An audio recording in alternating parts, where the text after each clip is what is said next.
Bismillahirrahmanirrahim. Assalamualaikum warahmatullahi wabarakatuh. Saya Husnul Khotimah. Di sini saya akan menjelaskan sedikit hubungan timbal balik antara filsafat ilmu dan pendidikan. Pembahasan pertama yaitu bagaimana filsafat ilmu mengawasi dan memperkuat eksistensi, keilmiahan serta nilai-nilai dalam ilmu pendidikan. Yang pertama, ontologi. Filsafat ilmu memastikan ilmu pendidikan memiliki dasar realitas yang kokoh. Misalnya, apakah pendidikan adalah proses biologis atau sosial?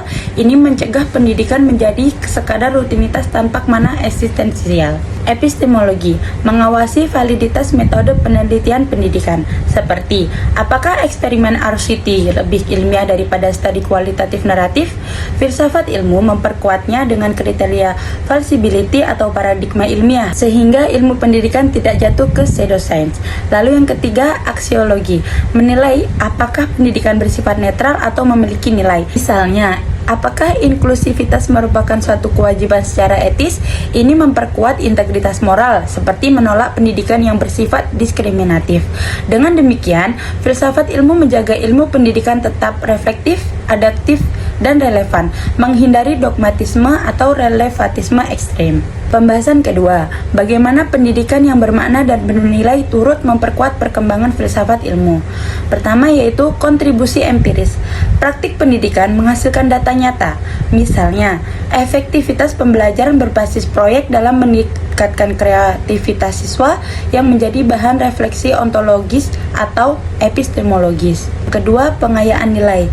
Pendidikan bernilai menantang aksiologi filsafat ilmu untuk berevolusi. Contoh, pandemi COVID 2019 memaksa filsafat ilmu merevisi epistemologi pembelajaran daring, memperkaya diskursus tentang pengetahuan hybrid. Yang ketiga yaitu siklus dialektis. Pendidikan bermakna menghasilkan praktis reflektif yang memperkuat filsafat ilmu. Hasilnya, filsafat ilmu tidak statis tapi dinamis, didorong oleh realitas pendidikan yang kontekstual. Intinya, pendidikan bermakna adalah laboratorium hidup bagi filsafat ilmu, memperkuatnya melalui praktik literatif. Pembahasan ketiga yaitu mengapa filsafat ilmu disebut sebagai pisau analisis dalam membedah persoalan-persoalan pendidikan. Filsafat ilmu disebut pisau analisis karena ketiga cabangnya berfungsi seperti bilah pisau yang tajam dan presisi untuk membedah masalah pendidikan secara sistematis, bukan sekedar deskriptif. Beberapa alasan utamanya yaitu ketajaman analitis, memisahkan gejala dari akar, hindari solusi superficial. Komprehensif, tiga bilah saling melengkapi seperti pisau bedah multifungsi. Lalu yang terakhir kritis, mencegah bias ideologis, memastikan solusi ilmiah dan adil. Lalu yang terakhir, contoh konkret penerapan filsafat ilmu dalam praktik pendidikan.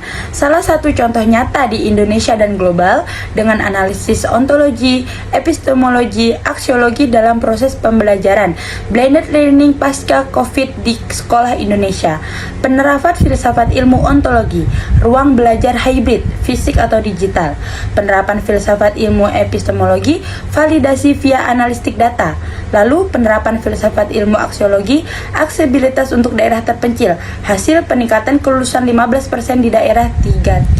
Baik, sekian penjelasan dari saya, sedikit hubungan timbal balik antara filsafat ilmu dan pendidikan. Kurang lebihnya mohon maaf. Wassalamualaikum warahmatullahi wabarakatuh.